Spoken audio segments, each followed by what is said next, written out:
walifaa kuwa wabunge ndani ya bunge lililopita. The rest walienda kupoteza muda tu. Hawafanyi kazi za wananchi. Kwa hiyo ni kacha hiyo tena. Kwamba kwa bahati mbaya mbunge tena mpaka umalize kipindi chako huwezi kuhojiwa, huwezi kuulizwa. Watanzania wenyewe walio wengi hawafuatilii mbunge wao. Tunamhukumu alipokuwa bungeni alisema nini na aliyoyasema yalikuwa yana faida gani kwetu. Alipigia kura nini? Kazi yake ni ipi? Kura yake ilitusaidiaje? Kwenye mswada huu sheria ilivyotungwa mbunge alisemaje?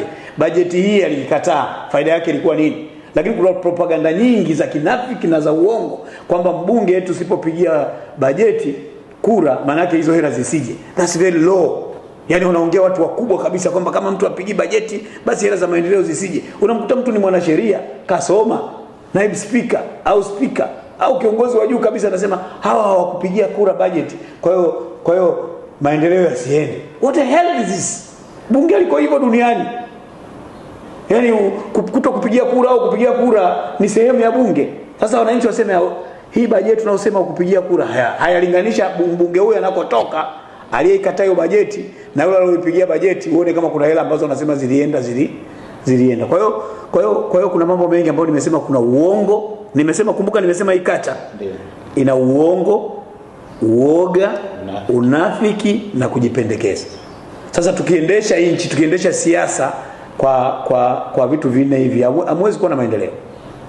Na nchi haijengwi kwa kuwa na barabara. Huwezi kusema umejenga nchi kwa sababu ina barabara. Huwezi kusema umejenga nchi kwa sababu ina magorofa. Nchi inajengwa kwa sababu watu wa nchi ile wanaheshimu mambo mliokubaliana. Ni watu wa principles. Ni watu wenye morals. Wana moral authority za kukemea. Huwezi kuniambia leo kiongozi wa CCM ana moral authority ya kukemea rushwa wakati umepata uongozi kwa rushwa. Umepata uongozi kwa kuhonga. Umepata uongozi kwa kuiba. Kwa hiyo hata ujenge barabara, ndio nimesema unaweza kuwa na nyumba nzuri lakini humu ndani haiko organized. Hatuwezi kuwa na mahakama nzuri ambayo ya mahakama mle hawafuati sheria na taratibu, zinafunga watu kwa ovyo, kwa mashinikizo. Hatuwezi kuwa na hospitali nzuri ambazo ndani ya hospitali hata kama mna majengo mazuri lakini watu wa mle ndani ya hospitali hawana ethics za kazi. Hawana morals, yani wanafanya wanavyotaka. Majengo yao yalikuwa ni bure. Na ndio maana nimesema hili ni donda ndugu kubwa. Fikiri, na si wala mtu wana siasa. Nenda kanunue vitunguu kwa wale wanaouza vitunguu barabarani. Utakuta amepanga vitunguu juu pale katikati kuna shimo. Alafu yeye huyo anamkemea mwanasiasa ambaye ni mwizi. Yeye anakuibia vitunguu vyake. Nenda naye uza embe. Anauza embe 8 nzima, 6 zimeoza, anakuchanganyia. Nenda Chalinze hapo wanauza mananasi. Ukipita usiku mananasi yameoza, mengine anakuuzia. Uongo, unafiki, uoga na kujipendekeza. Tusiishie hapa. Nenda wanauza samaki. Wanachukua mafuta ya kula na blush, wanaanza kuwapiga blush ili samaki waonekane wamenona. Hii ndio society tunayoishi. Tusimalizie hapo. Nenda wanauza mchele. Kuna wengine wanachukua mchele ambao umekatika kabisa alafu wanaenda wanachanganya na mchele mwingine. Uongo. Wanaupaka na mafuta. Watakwambia mchele wa Kera wakati sio mchele wa Kera. Hiyo ndio society ya Tanzania. Watu ni ujanja. Nenda kwa mafundi magari. Atakudanganya kwamba kimeharibika, muongo. Atasema spare hii nimeinunua shilingi 100,000, kumbe ni spare 30,000. Kwa hiyo ni society yote imeoza. Alafu tunaishi kwa society hiyo, hautaki kuiregulate. Tunaona ni mambo ya kawaida. Funika kombe, mwanadamu pite. Yalopita si ndwele. Wajibu wa wanasiasa katika kushape society ni upi na wanautekeleza kwa namna gani? Kushape society huwezi kuishape kama wewe mwenyewe hujawa shaped. Kwa hiyo mtu aliyoingia kwenye ubunge kwa mfano kwa wizi ameiba kura, ana ujasiri gani wa kumkemea mtu ambaye hajaiba? Yani wewe RSO au DSO wameshirikiana na mkurugenzi kuiba kura za Msigwa kwa mfano. Wewe mbunge uloka hapo ukimuona yule mkurugenzi anafanya mipango ya kuiba hela pale kwenye eneo lako, una ujasiri wa kumzuia? Kwa mimi ninachoweza kusema ni society yote ambayo iko fallen, ambayo inahitaji mabadiliko makubwa. Yani watu ni ujanja. Fikiri kwa mfano hata nyewe waandishi wa habari. Mnajua kabisa huyu ametuita ametuita waandishi wa habari anaosema ni uongo. Lakini hamna ujasiri wa kusema unasema ni uongo kwa sababu akimaliza kutoa press ile atawapa hela. Kwa hiyo inabidi mpeleke habari mnazoona ni za uongo. Kwa hiyo society is falling. Nenda kwenye michezo. Wanaojifanya wanaleta wachezaji wa mpira hapo. Waongo kabisa wanaingia mikataba na wenyewe wanakula hela. Ile walio saini na mchezaji anachokipata ni tofauti. Nasema uongo. Kuna ujanja ni nchi ya Mission Town. Kila mahali ni ujanja. Sasa hili nilionda ndugu ambalo ili kuyakemea haya lazima uwe na moral authority. Uwe na legitimacy. Yani atasimama mle wamevaa suit tunadanganya na red carpet hizi, wamevaa suit nyeusi wanasimama, wanaweka na mikono namna hii, bunge tukufu tuombe. Mungu, mtu anaomba pale anasema Mungu tusaidie kufanya maamuzi yaliyo na hekima. Uongo mtupu. Anadanganya anasema uongo ni uongo. I have been there, I know what's going on. Kwa hiyo tunahitaji mjadala wa kitaifa. Mtu akikosea aseme nimekosa. Society, civilized society ukikosea unasema nimekosa. Lakini hapa umekosea, you just go away. Umevunja katiba, unataka uachwe. Tuna watu wanakuacha tu kwa sababu na wenyewe na matezo yao. Unasema uongo, unaachwa tu. Unalitangazia taifa uongo, unaachwa tu. Mtu anayetaka kusema nyamaza, muongo wewe. Unavuruga nchi. Wewe unatumiwa na mabeberu. Yaani unatengenezewa mazingira, unapewa jina baya, unyamaze tu. Hii ndio taifa tulipofika. Msigwa umesema nasisitiza unafiki, uongo, uoga na kujipendekeza. This is what's killing our nation. Kama taifa tunatakiwa tuwe na mjadala wa kitaifa. How do we come out from this?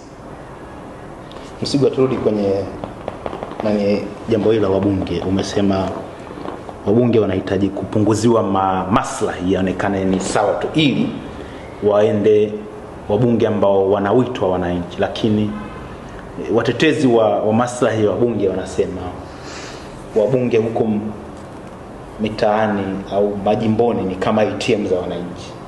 Mtoto amekosa kwenda shule, mzazi ataenda kwa mbunge na sio kwa serikali tena. Unadhani wananchi wenyewe wanajua wajibu wa mbunge? Ndio maana nilisema elimu mwanzo, nimesema kwamba elimu ya mbunge itolewe. Kwa sababu si sahihi kwamba wewe una mtoto wako anaumwa umpelekee mbunge. Hakuna kitu kama hicho. Lakini katika society ya Tanzania imejengeka hivyo. Mtu akiwa hana ada, akiwa mgonjwa, anataka aende kwa mbunge, na kwa sababu wamejenga dhana kwamba mbunge ana pesa.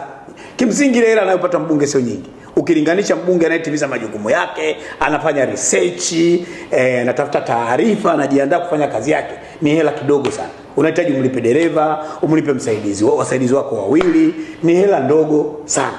Lakini kwa uchumi tulionao na picha ya watu, wanaona kama ile ni hela kubwa. Nimeshangaa mbunge mwingine tunaenda nasoma, anasema mshahara wa mbunge milioni 11. Mshahara wa mbunge hujafika milioni 11, ni hajajua tu. Mshahara wa mbunge ni milioni 4.6. Kuna bunge allowance, kuna hela ya dereva pale, kuna hela ya wasaidizi wake. Yeye amesimama tu barabarani na kusema mshahara wa mbunge. Ule sio wa kwake, haelewi tu. Baada ya miezi miwili atakuja kusema. Kwa sababu haelewi. Sasa ninachotaka kusema, wananchi hawajapata elimu na kazi za mbunge. Na ndio maana wabunge wengi anadhani, unajua kutoa ushawishi na kugawa hela ni rahisi sana kama una hela kugawa hela. Lakini kuinfluence, kutoa ushawishi watu wakakuelewa bila kutoa hela, hiyo ndio leadership. Kule jimboni kwangu Iringa kule walikoshindwa ubunge. Ni jimboni kwangu, hata kama mimi natoka Iringa. Mimi sikushindwa ubunge bwana, mimi nimenyang'anywa. Badilisha kauli. Kuna tajiri moja, yeye anagawa sana hela. Sasa huwa anachukia kabisa, anasema mimi hicho kimsigo kinawapa nini? Mimi natoa misaada mingi lakini hamnisikilizi. Hicho kimsigo hakitoi kitu, lakini kikiwaambia kulia sigeuka, mnageuka, kushoto geuka. Nikamwambia baba, you are missing the point. It's not about your handouts. Huwezi kununua mapenzi, ni influence. Na influence sio kitu cha dakika moja. Influence sio lazima iwe pesa. Unaweza ukampa mtu pesa lakini hujaminfluence. Kwa hiyo influence ni kitu kingine tofauti. Leadership is all about influence. Leadership is not about handouts. Kuwapa watu handouts. Hiyo ukiona kiongozi anayetegemea, na kubaliana kuna wakati watu tabidi wasaidie handouts. Wanaweza kawa wagonjwa, hamasisha jamii ione kwamba kuna hitaji la wagonjwa watatuliwe shida zao, kuna hitaji la uniform, hamasisha wananchi. Lakini usiseme wewe ni problem solver, yani wewe ndio mwarobaini wa matatizo ya watu. Wewe una influence watu waone ile tatizo, kwa sababu sio siku matatizo yale ya kijamii sio yako wewe. Matatizo ya kijamii ni ya wananchi hao ambao hawana uniform, ambao wanaumwa, ni tatizo liko kwenye jamii. Kwa hiyo jamii ione kwamba hili tuna tatizo hili, tusaidiane wote kutoa. Wewe leader unaongoza jamii itatue hilo tatizo. Ukisema wewe ndio unatoa wewe ndio unajibu matatizo ya watu wote, utakapokuwa haupo, kama ukifa au kifilisika. Na mbunge haendeshi jimbo kwa hela yake, anaendesha kwa hela ya jimbo linaendeshwa kwa kodi ya wananchi. Nchi haiendeshwi kwa hela za mtu binafsi, inaendeshwa kwa kodi za wananchi ambazo tunatoa wote. Kwa hiyo kuna misingi ambayo tunataka kuiacha. Mtu anaweza kaja na hela zake, amepata sio ameiba wapi huko, amechukua labda za madawa ya kulevya au amewaibia kijanja hata hapo mko hapo, kwa sababu ana mifumo ya kupata hela nyingi, alafu anataka kuwatawala na vihela vyake mitaani mle, kwa sababu anagawagawa sana. Kwa hiyo anataka eti kwa sababu anagawagawa vihela watu wanamsikiliza. Wananchi bado na wenyewe sio wajinga hivyo, wanamuona mtu mwenye influence anayeongea maneno yanayokolea munyo, maneno ambayo yanawabadilisha. Kwa sababu mwisho wa siku kiongozi lazima useme maneno ambayo yanambadilisha mtu moja moja. Kwa hiyo kwangu mimi kuniuliza leadership is not buildings, leadership is not projects, is not programs. Yani uongozi sio majengo, uongozi sio miradi, uongozi sio program. Uongozi mimi ni kujenga watu, kuwajenga watu kifikra, kuwajenga watu kimtazamo, kuwajenga watu kiimani, kuwafanya watu watambue maono yao, uwape reason ya kuwepo kwao. Hawa watu hawatakusahau. Na ndio maana Nyerere hatumkumbuki kwa sababu alijenga barabara. Hatumkumbuki Nyerere kwa sababu alijenga viwanja vya mpira. Hatumkumbuki Nyerere kwa sababu alijenga mabwawa ya maji. Tunamkumbuka Nyerere kwa sababu alijenga fikra. Ndio maana wa China wana methali moja wanasema, kama una mpango wa mwaka mmoja panda mpunga, ndani ya mwaka mmoja utapanda mpunga na kuvuna. Kama una mpango wa miaka 20 panda miti, ndani ya miaka 20 utapanda na kuvuna. Lakini kama una mpango wa miaka 100, yani karne moja, jenga watu, endeleza watu, build people. Leadership is about building people. Na ndio maana Yesu Kristo